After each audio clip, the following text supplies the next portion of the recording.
कसा मी फेडू तुझा उपकार सांग माझ्या राजार, माझ्या मनामध्ये ध्यानामध्ये शिवबाचं नावर। लंकेमध्ये राम आणि रावणाची जेव्हा युद्ध चालू असते त्यावेळेस लक्ष्मणाला बाण लागते आणि मित्रांनो आता झालं काय ना, हे असे अंडररेटेड जे किल्ले आहेत ना, हे बघा दुर्लक्षित किल्ले, हे द्रोणागिरी किल्ला कोणीच नाही आहे, कोणीच पाहायला येत नाही आहे, कारण आता आपण ट्रेंडिंग गोष्टीकडे चाललो आहे ना। आता तुम्ही विचार करा वरती आणला कसा असेल, तर सर्वप्रथम तर हॅट्स ऑफ शिवप्रतिष्ठान मेंबर्सला, ज्यांनी ताकद लावून मेहनत करून हा तोफ वरती आणला आहे।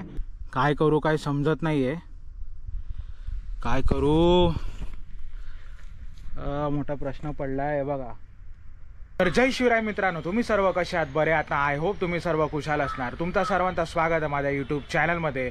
मी तुमचा लाडका होस्ट विशाल नाईक। मित्रांनो, आज आपण किल्ले द्रोणागिरी एक्सप्लोर करणार आहोत। किल्ले द्रोणागिरीवर असणारे ऐतिहासिक वास्तू आज आपण पाहणार आहोत, इतिहास जाणून घेणार आहोत। तसंच मित्रांनो, ट्रॅकिंगला किती टाईम जातं, परत हे ट्रॅक बिगिनर्स आणि फॅमिली करू शकते का, आणि नाईट स्टे फोर्टवर अलाव आहे का, हे सर्व आज आपण या ब्लॉगमध्ये पाहणार आहोत। द्रोणागिरी किल्ला हा नवी मुंबईतील उरण गावामध्ये येतो आणि मुंबईतून तुम्हाला द्रोणागिरी किल्ल्याला कसं यायचं, तर लोकल ट्रेन चालू आहे, जे द्रोणागिरी रेल्वे स्टेशन आहे। बाय लोकल तुम्ही मुंबईतून आरामशी देऊ शकतात, आणि जर तुम्ही मुंबई पुण्याला राहत असणार आणि बाय रोड तुम्हाला यायचं असेल तर तुम्हाला पनवेलला उतरावं लागेल। पनवेल हा मेन जंक्शन आहे। पनवेल रेल्वे स्टेशनच्या बाहेर आज एस टी स्टँड आहे। दर एक तासाने उरणचे बस आहेत, पनवेल उरणचे, तर तुम्ही उरणला येऊ शकतात। आणि उरणच्या बस स्टँडवरनं फक्त 200 मीटरवर तुम्हाला द्रोणागिरी किल्ला पाहायला भेटणार। हे आहे उरणचं बस आगार, आणि हा किती मोठा आहे ते बघा। आता कसं मी माझ्या बाईकने आलो आहे, तरी मी तुम्हाला बस डेपो दाखवतो, इथे तुम्हाला उतरायचं आहे। जर तुम्ही मुंबईवरनं किंवा पुण्यावरनं येत असणार ना, पनवेल तुमचा मेन जंक्शन झाला, पनवेलवरनं डायरेक्ट एस टी आहेत, आणि बाय रेल्वे तुम्हाला वेगळं रूट आहे, जे लोकल ट्रेन थांबतात तो हावाला रूट नाही, आम्ही तुम्हाला बसवाला रूट दाखवतो आहे बघा। आता इथे हिरकणी उभी आहे, आणि हा समोर आपण पाहतोय तो बस आगार। पण उरणच्या आगारामध्ये बस आगारामध्ये आणि बोरिवलीची बस आपण सर्च केली, कारण आपण राहतो भाईंदरला आणि बोरिवलीला येणं जाणं असतं, तर संध्याकाळी 6:25ची उरण ते बोरिवलीची एस टी आपल्याला पाहायला भेटते, आणि मध्ये सकाळी दुपारी इथे एकही एस टी नाही बोरिवलीसाठी, तर 6:25ची उरण ते बोरिवलीला आपल्याला बस पाहायला भेटते। हे बघा, आता आपण इथे बाईक लावलेली आहे, हे पार्किंग आहे, आणि हा द्रोणागिरी किल्ल्याचा बेस विलेज आहे दौरनगर। तुम्हाला एंट्री दाखवतो, हे बघा फिलहाल आपण आता इथे पार्क केलेली आहे, हे बघा इथे पार्किंग करू शकतो। इथं काही युवक काम करत आहेत, छान वाटतंय।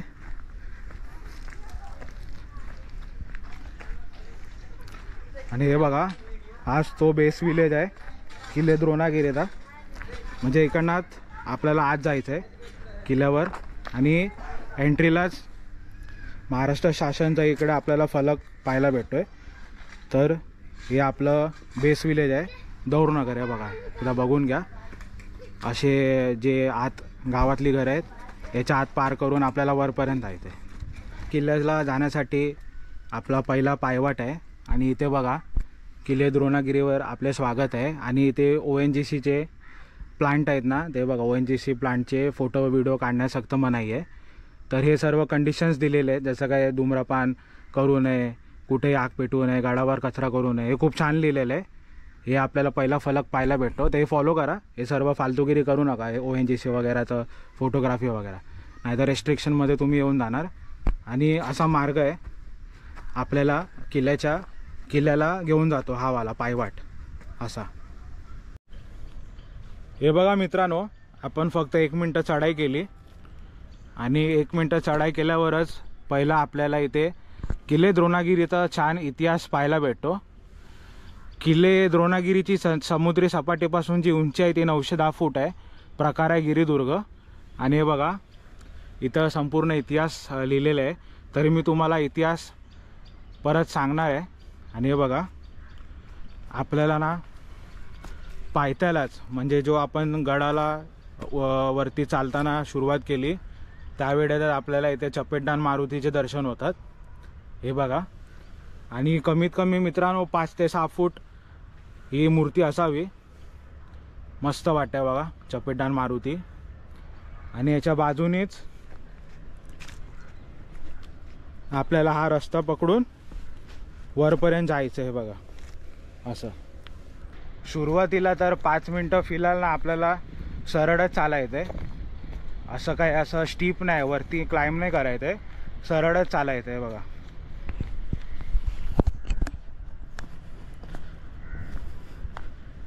असं आपल्याला सरळच चालायचं आहे।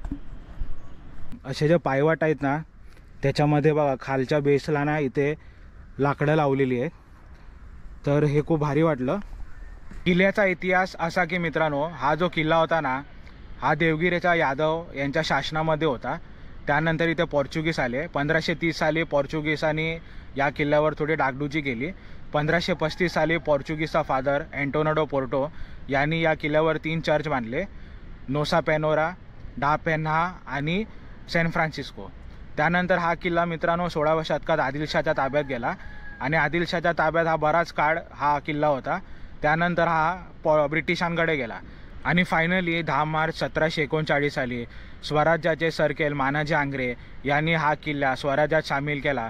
त्यानंतर मित्रांनो अनेक वर्ष अनेक पिढी हा किल्ला स्वराज्यातच सामील राहिला। जो पायवाट आहे ना हा एकदम वेल मार्क आहे, कुठे पण भटकायची गरज नाही।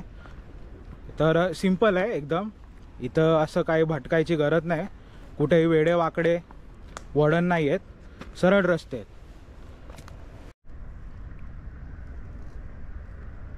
किल्ले द्रोणागिरीमध्ये ना काही ठिकाणी आपण व्हिडिओग्राफी आणि फोटोग्राफी घेऊ नाही शकत, कारण इथे ONGC प्लांट आहे, रेस्ट्रिक्टेड एरिया आहे।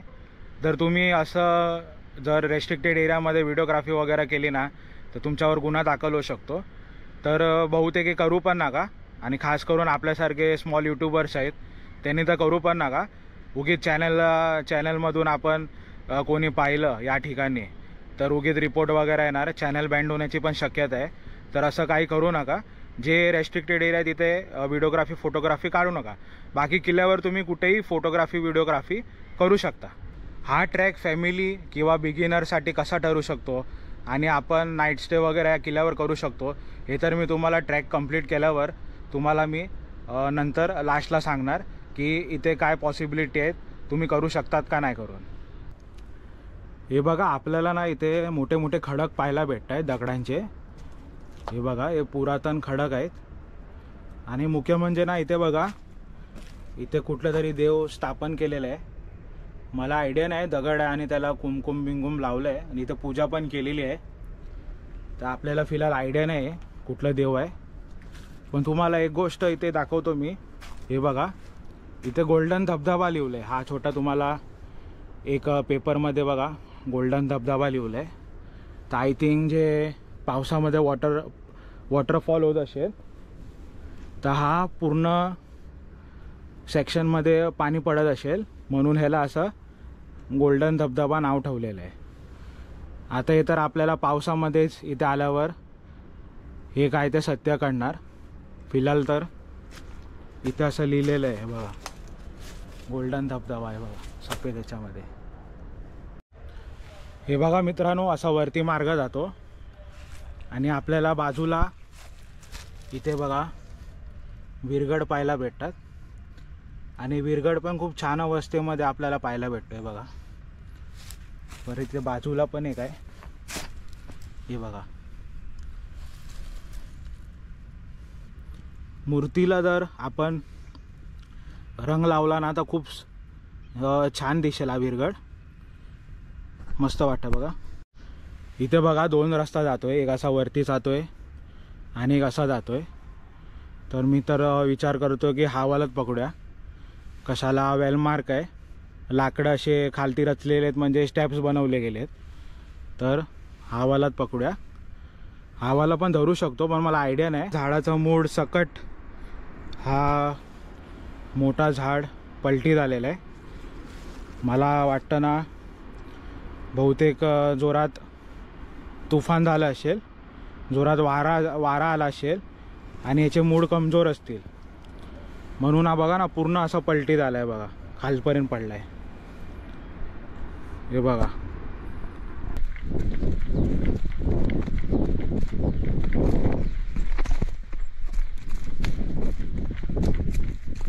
हे बघा तटबंदी आपल्याला पाहायला भेटते आणि इथे बघा छपर आहे। हे ॲक्च्युली ONGC इथं प्लांटचे इथे कर्मचारी राहतात, ते बघा तिकडनं सिग्नल पाठवतात, तर इकडे ना सिक्युरिटीवाले राहतात। तर इकडे सांभाळून या सेक्शनला व्हिडिओ काढू नका, डायरेक्ट सरळ आत जावा किल्ल्यावर। तर फायनली आपण किल्ल्याच्या तटबंदीजवळ पोचलेलो आहे आणि मित्रांनो हा ट्रॅक बिगिनर्स आणि फॅमिली दोन्ही करू शकतात, लहान लहान पोरं पण असतील तरी करू शकतात। फक्त 30 मिनटं लागतात, जे पायथा गाव आहे दौरनगर ते किल्ले द्रोणागिरीचे या तटबंदीपर्यंत यायला। तर 30 मिनटामध्ये तुम्ही आरामशीर, काही टेन्शन नाही, एकदम सोपा ट्रॅक आहे, कुठे भटकायची गरज नाही, एरो मार्क एकदम छान आहे आणि रूट्स पण पायवाटा पण एकदम सिंपल आहे। हे बघा आपल्याला इथे एक भक्कम बुरुज पाहायला भेटतोय आणि हे बघा पूर्ण दगडी बांधकामाचा बुरुज आहे हे बघा, आणि याच्या बाजूला आपल्याला तटबंदी पाहायला भेटते हे बघा, आणि पूर्ण अशी लांबलचक तटबंदी आहे। आणि मित्रांनो आपल्याला इथे पहिला एक दरवाजा पाहायला भेटतो। आता कसं आहे ना मित्रांनो, या दरवाजाचं नाव नाही दिलं आहे, पण प्राचीन काळीमध्ये जे 7 फूट 6 फूटचे जे व्यक्ती होते ना, ते अशा दरवाजामध्ये घुसू नाही शकत, तर ते अशा दरवाजांना दिंडी दरवाजा म्हटलेला जातो। तर हा दिंडी दरवाजाच आहे आपला किल्ले द्रोणागिरीच्या प्रवेशद्वारपाशीच। तर आता मी तुम्हाला आत दाखवतो। हे बघा आत आपण प्रवेश केलाय, आत प्रवेश केल्यानंतर हे बघा तटबंदी आपल्याला पाहायला भेटते आणि त्या साईडला ढासळलेली आहे। आपल्याला ना एक पाण्याचा हौद पाहायला भेटतंय आणि ना पूर्ण दगडी आहे, हे बघा ना किती भारी वाटतं। आणि असे हौद आपल्याला प्राचीन काळाचे आहेत, आपल्याला आता पाहायला पण भेटणार नाही, फिलहाल पाणी नाही आहे, पण एक पूर्ण दगड आहे बघा, किती वजन असणार आहे, खूप भारी आहे बघा पाण्याचा हौद। किल्ले द्रोणागिरीमधील हा तोफ बघा, खतरनाक, काय खतरनाक तोफ आहे, एकदम मोठा तोफ आहे बघा। आणि हा शिवकालीन तोफ आहे, हे बघा याची वात पण आहे जिथे बत्ती पेटवली जाते आणि इथे गोळा टाकलेला जातो। बघूया आपण आत गोळा आहे काय, अंधार असल्यामुळे दिसणार नाही। आणि हा खूप भारी आहे, खूप भारी, आणि हा खूप वजनदार आहे। आणि मित्रांनो हा जो तोफ आहे ना, हा खालती आहे ना दौरनगर आहे, तिथे एका घरामध्ये उत्पादन चालू होतं, त्यावेळेला हा तोफ मिळाला होता आणि हा वरती आणला। आता तुम्ही विचार करा वरती आणला कसा असेल, तर सर्वप्रथम तर हॅट्स ऑफ शिवप्रतिष्ठान मेंबर्सला, ज्यांनी ताकद लावून मेहनत करून हा तोफ वरती आणला आहे आणि या किल्ले द्रोणागिरीची शान या तोफेने अजून वाढवली। तर माझ्यातर्फे शिवप्रतिष्ठान सर्व मेंबर्सला हॅट्स ऑफ, खूप मेहनतीचं काम आहे मित्रांनो। बघा खूप वजन आहे, हे आपलं 1-2 किलोचं नाही आहे, हा खूप वजनदार आहे आणि याला खूप ताकदीने आणायला लागतो। आणि हा जो तोफगोळा ठेवला आहे ना, हे बघा हे लोखंडाचं चाक आहे, खूप भारी वाटतं, जास्त करून लाकडाचे चाकं असतात, पण हे बघा लोखंडाचं चाक आहे आणि मस्त आहे, एकदम छान कलर वगैरे केलं आहे, त्याच्यावरती या तोफगोळ्याला प्लेस केलेलं आहे। आपण एका चर्चच्या समोर उभी आहे आणि हा जो चर्च आहे ना पोर्चुगीज कालीन आहे आणि इथे बघा एक पाटी लिहिलेली आहे, नमस्कार शिवभक्तो, या शिवतीर्थावर आपले स्वागत। या पवित्र स्थळी छत्रपती शिवाजी महाराज यांच्या रयतेच्या वाली या गुणाचे स्मरण करा, जय भवानी जय शिवाजी। हे बघा हे बरं वाटलं। आणि हे बघा हा ना एक पोर्चुगीज चर्च आहे आणि हे वरती तुम्हाला खाचा दिसतोय ना, याच्यामध्ये त्या टायमाला या लोकांचे संताचे पुतळे इथे प्लेस करत पकडायचे। आता आपण चर्चच्या आत जाऊन बघूया। हे बघा चर्च तर तसं अजून चांगल्या कंडिशनमध्ये आपल्याला पाहायला भेटते।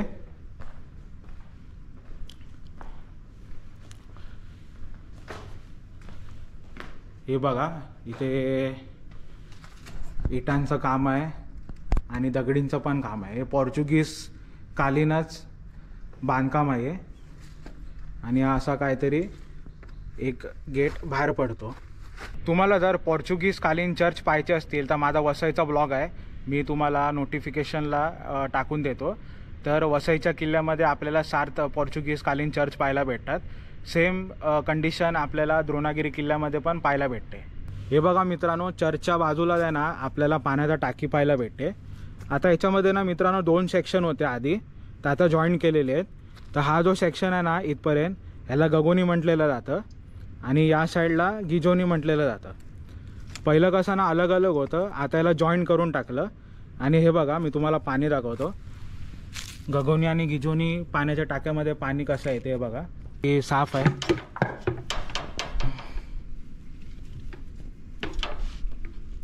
पाणी टाकलंय मी बघा, बघूया पाणी किती साफ आहे ते.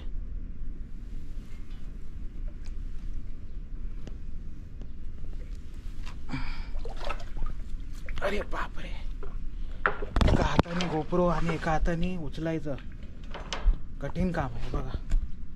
थांबा. अरे पाणी साफ आहे एकदम. हे बघा मित्रांनो, मस्त एकदम. म्हणजे गरमीमध्ये पण आला ना तुम्ही ट्रॅकिंगला तर तुमची पाण्याची सोय आरामशीर होऊन जाईल. बघा शुद्ध पाणी आहे. पाण्याचा टाका आहे ना ह्याच्या बाजूला बघा, इथं आपल्याला बांधकाम पाहायला भेटतोय. तर हे माझ्या अंदाजे ना इथे पारेकरांची खोली असावी असा माझा अंदाज आहे. एक काहीतरी इथे खोली आहे, कारण बघा हा जो पोर्शन आहे ना हा मोस्टली कसा बाथरूमचा सेक्शन असतो, पण असं काय इथे मला दिसायला भेटत नाही बाथरूम वगैरे. पण ही खोली आहे एक, मी तुम्हाला एक क्लॅरिफाय करू शकतो. हे बघा अशी मस्त चौकोनी तटबंदी आहे. बघा दुर्गा मावळा प्रतिष्ठानतर्फे इथे ना आपल्या प्लास्टिकच्या बाटल्या वगैरे असतात किंवा जे स्नॅक्स वगैरे असतात ते इथे ठेवण्यासाठी डस्टबिन त्या लोकांनी डोनेट केलेलं आहे. तरी लोक कसं बघा, मी तुम्हाला दाखवतो, मी एंट्रीला बघितलं प्लास्टिकच्या बाटली वगैरे होतात, आपली लोक कधी सुधरत नाही. पण दुर्गा मावळा प्रतिष्ठानने बघा खूप छान प्रकारे इथे स्वच्छ ठेवण्यासाठी हा डस्टबिन ठेवलेला आहे. ही मित्रांनो तटबंदी बघा किती लांबच्या लांब आहे. तर द्रोणागिरी किल्ला ना मित्रांनो हा प्राचीन वेळी ॲज अ वॉच टॉवरचं काम करायचा. म्हणजे आपण बोलू शकतो की टेहेडणीसाठी या किल्ल्याचा उपयोग केला जायचा. हे बघा हे आहे ना किल्ल्याचा मेन एंट्रन्स आहे, जे घनघाट जंगल रांगातून आपल्याला इकडे यावं लागतं. पण फिलहाल हे बंद आहे. आपण दुसऱ्या मार्गाने आलो, ते मी तुम्हाला दाखवलं बघा. आपला बुरुज होता आणि दिंडी दरवाजात आतून प्रवेश केला, तो दुसरा मार्ग होता. तो जनरली चालू आहे आणि हा मार्ग फिलहाल बंद आहे. पण मी तुम्हाला आता ना मुख्य द्वार आणि मुख्य प्रवेश कसा आहे ते दाखवतो. त्याआधी मी तुम्हाला हे बघा, हा आधीचा मार्ग होता जंगलातून, जो फिलहाल बंद करण्यात आलेला आहे. मुख्य प्रवेश हाच आहे. आणि हे बघा तुम्हाला साईडला 2 देवळा पाहायला भेटतील. आणि हे बघा आता मी तुम्हाला ना इथे काही काही गोष्ट दाखवतो. जय शिवराय. हे बघा इथे एक देवळ्याना ना हे सैनिकांच्या देवळ्या होत्या. तर आता फिलहाल आपल्याला बघा इथे गणपती बाप्पांची कोरलेली मूर्ती पाहायला भेटते. तर पाया पडून घेऊया. गणपती बाप्पा मोरया. इथं आपल्याला त्रिशूल पाहायला भेटतो. आणि मित्रांनो हे जे दगडात कोरलेली मूर्ती आहे ना ह्याला इंग्लिशमध्ये कीस्टोन म्हणलेलं जातं. हा कीस्टोन ना मित्रांनो हे बघा, हा जो प्रवेशद्वार आहे ना आता इकडे ढासळलेला आहे, ह्याच्या ना मध्ये असतो एकदम. आपल्या मंदिरामध्ये कसं एकदम मधल्या सेक्शनला असतो प्रवेशाला, तसा हा कीस्टोन या प्रवेशद्वाराला होता. तो खालती पडला असेल, पडल्यानंतर बघा अजूनपर्यंत हा दगडचा आहे म्हणून हा तुटला नाही. आणि तुम्हाला असे कीस्टोन पाहायचे असतील ना तर माझ्या अर्नाळाच्या अष्टकोन विहीर आहे अर्नाळा किल्ल्यामध्ये, तिथे पण तुम्हाला असे सेम कीस्टोन पाहायला भेटणार. तर त्याचं पण मी तुम्हाला अर्नाळा किल्ल्याचं नोटिफिकेशन वरती देऊन टाकतो, तुम्ही ते पहा. अष्टकोनी विहिरामधून आपल्याला कीस्टोनची अशी गणपती बाप्पांची मूर्ती आणि नंदीची मूर्ती अर्नाळ्याला मिळाली होती. तर हे बघा हे ते कीस्टोन आणि खूप भारी वाटतं बघा. सैनिकांचे देवळे आहे इथे, इकडे एक आहे आणि बघा इथे आपल्याला एक पाहायला भेटते आणि असा काहीतरी प्रवेश होतो. किल्ल्यावरती, हे बघा. आणि बघा परत आपल्याला एक रस्ता इकडून जातो आणि एक रस्ता इकडून जातो. आता ॲक्च्युली मी आलो आहे तर या रस्त्याने असं आलो, जे आपलं बुरुज होता, दिंडी दरवाजा होता, मग पोर्चुगीज कालीन चर्च होतं, त्यानंतर आपण असं या मार्गाने आलो आणि या प्रवेशपाशी पोचलो. आता मित्रांनो इथे पण बघा आपल्याला गणपती बाप्पा पाहायला भेटतात आणि हे पण दगडात कोरलेले गणपती बाप्पा आहेत. हे बघा खूप भारी वाटतं, मस्त वाटतं एकदम. ते हे बघा असं काहीतरी इकडचा प्रवेश आहे, मुख्य प्रवेशद्वार. आणि आता आपण या साईडून बघूया, हे आपले दगडात कोरलेले पायऱ्या आहेत, तर हे पार करून बघूया आपल्याला वरती काय भेटतं. आहे बघा सरळ असा रस्ता आहे. बघा आपण वरती आलो ना तर 2 वाटा जात आहेत, तर आपण हरवलं नाही पाय म्हणून ना इथं काहीतरी ठेवूया, कारण हरवलं तर इथे बघण्यासाठी कोण नाही, परत आपला टाईम वेस्ट होऊन जाणार. एक लाकडी घेतो, हे बघा इथे अशी ठेवतो. एक लाकडी घेतो, हे बघा तिथे डस्टबिन आहे, तरी आपल्याला असे प्लास्टिकच्या बाटल्या पाहायला भेटतात. हे बघा ही आपण एक निशाणी तयार केली, म्हणजे जर आपण इकडनं आलो किंवा तिकडनं आलो, हे असं क्रॉसमध्ये पाहायला भेटलं पाहिजे. आणि बाटली आपण आपल्यासोबत घेऊन त्या कचरापेटीत टाकूया. तर चला आता आपण हा सेक्शन म्हणजे या पायवाटाने बघूया इथं आपल्याला काय पाहायला भेटतं. इथे ना आपण अलग अलग प्रकारचे पक्षी पाहिले आणि पक्षी गाताना ना इतकं भारी वाटत होतं ना, म्हणून ना अशा ठिकाणी ना शांतपैकी चाललेलं, शांतपैकी राहिलेलंच बरं आहे. काय करू मित्रांनो समजत नाही, कारण मी आता किल्ल्यावर एकटाच आहे आणि हे पूर्ण ना जंगल एरिया आहे. आणि कसं आहे बिबटा वगैरे कोल्हा वगैरे असेल ना तर मग लपडवून जाईल. हे बघा तुम्हाला दाखवतो, हे बघा हे असे झाडं वगैरे रचले आहेत आणि असा सरळ रस्ता आहे. काय करू काय समजत नाही आहे, काय करू मोठा प्रश्न पडला आहे. बघा पूर्णपैकी जंगल आपल्याला इथं पाहायला भेटतोय. कसं अचानक बिबटा वगैरे आला मग ते परत लपडावून जाईल, कारण आपल्याकडे कुठला हतियार वगैरे नाही आणि आपण काहीच करू शकतो. मित्रांनो आपण पुढे गेलो पण पुढे तसं काही नाही. आता इथे एक पठार आहे बघा, आपण थोडा बसलोय, रेस्ट घेतोय. जेव्हा लंकेमध्ये राम आणि रावणाची जेव्हा युद्ध चालू असते त्यावेळेस लक्ष्मणाला बाण लागते आणि त्या बाणाचा एकच उपचार असतो, तो म्हणजे संजीवनी बुटी. आता ती संजीवनी बुटी आपल्याला कुठे पाहायला भेटणार, ती म्हणजे हिमालयाला. आता जे ऋषीमुनी होते त्यांनी रामांना सांगितलं की संजीवनी बुटी तुम्हाला हिमालयालाच भेटणार. तेव्हा मग हनुमंत देव ते संजीवनी बुटी आणायला गेले होते, पण त्यांना पण काही समजलं नाही, कारण जे आपलं वन होतं, जी आपली झाडं होती सर्व ती संजीवनी बुटीसारखी चमकत होती. हनुमंत देव कन्फ्यूज झाले आणि हनुमंत देवानी मग अख्खं ते शिखरच घेऊन आले, संजीवनी पर्वत.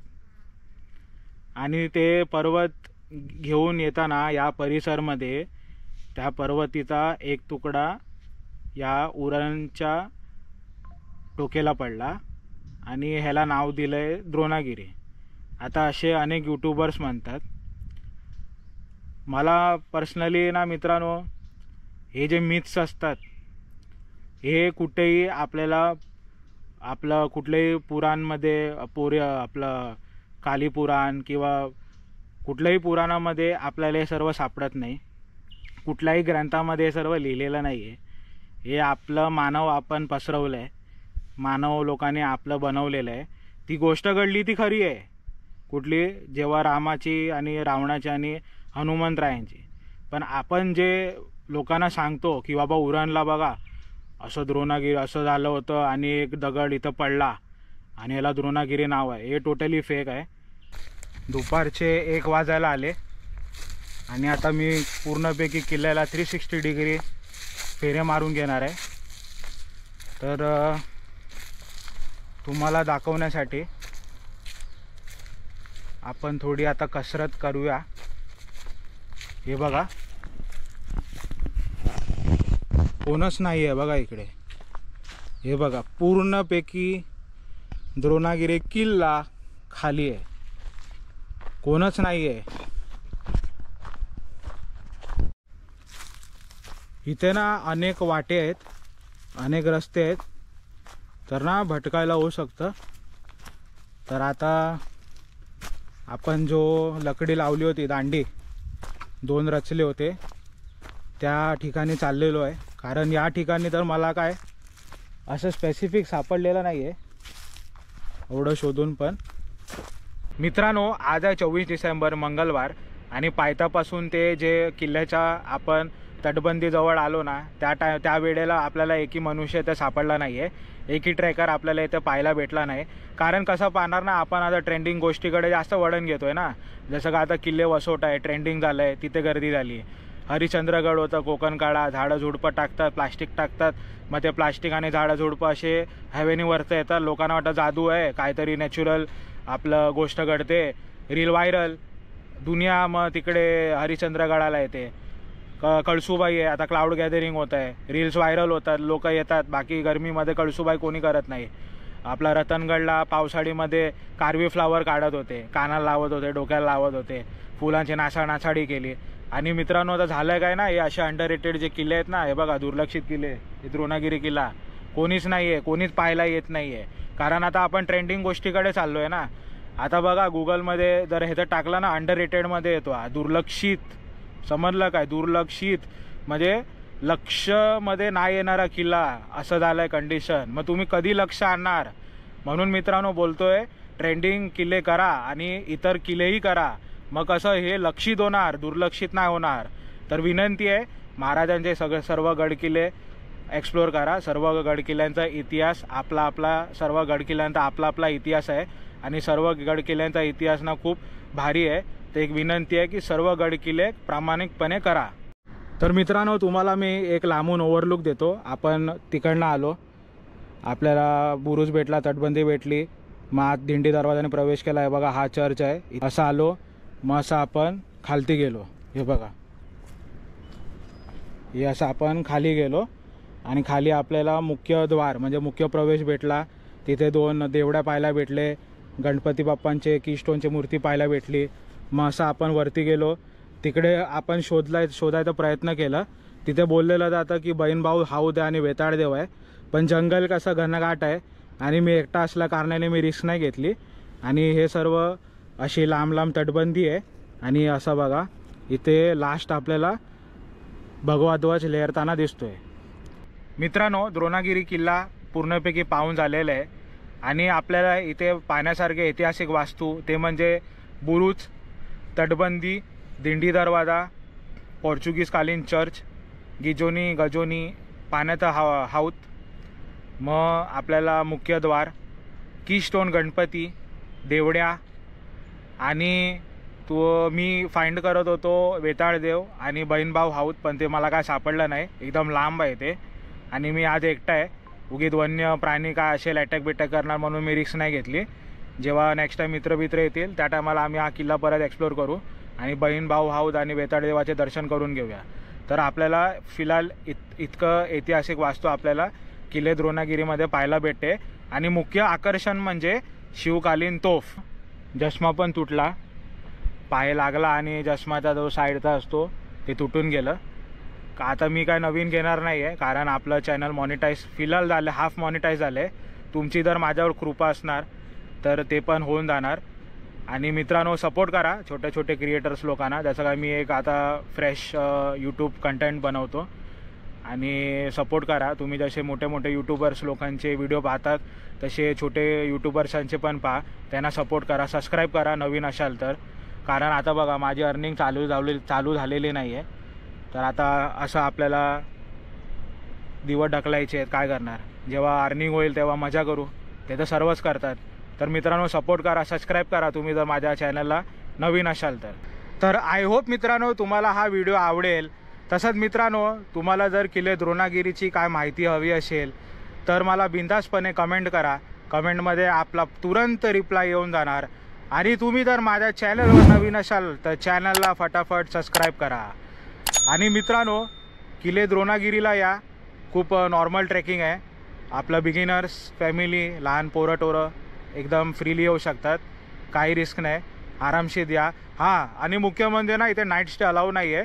ONGCचा प्लांट आहे बाजूलाच, तर इकडे सिक्युरिटी वगैरे तुम्हाला आणि आपलं अलाव नाही करणार. आणि कसं वनामध्ये आहे, म्हणजे बिबटे असू शकतात, आयडिया नाही, तर रिस्क नका घेऊ. ट्रॅक करा, घरी जावा, आनंद घ्या, ट्रेकिंगचा आनंद घ्या. तर मित्रांनो असं होतं किल्ले द्रोणागिरी. आणि तुम्हाला जर माझा व्हिडिओ आवडला तर व्हिडिओला लाईक करा, शेअर करा, जास्तीत जास्त शेअर करा, कमेंट करा. तर चला मित्रांनो भेटूया आपण पुढच्या ब्लॉगमध्ये. तोपर्यंत टाटा, बाय बाय, जय हिंद, जय महाराष्ट्र, जय शिवराय. अंधार झुलले मी वाता पसरला समजा गावा खेड्यात, स्वराज्याचा सुरमा उगवाला भेदद काढी ही रातर. वराच्या येगानी घोड्यावर बैसूनी खंडोबाच्या रूपाने आला माझा देवर. सुरव्याच्या तेजानी निढळ्या छातीनी दुश्मन गाडूनी आला बघा वागर. कसा मी फेडू तुझा उपकार सांग माझ्या राजार. माझ्या मनामध्ये ध्यानामध्ये शिवबाचं नावर. हो माझ्या मनामध्ये ध्यानामध्ये शिवबाचं नावर. माझ्या मनामध्ये ध्यानामध्ये शिवबाचं नावर.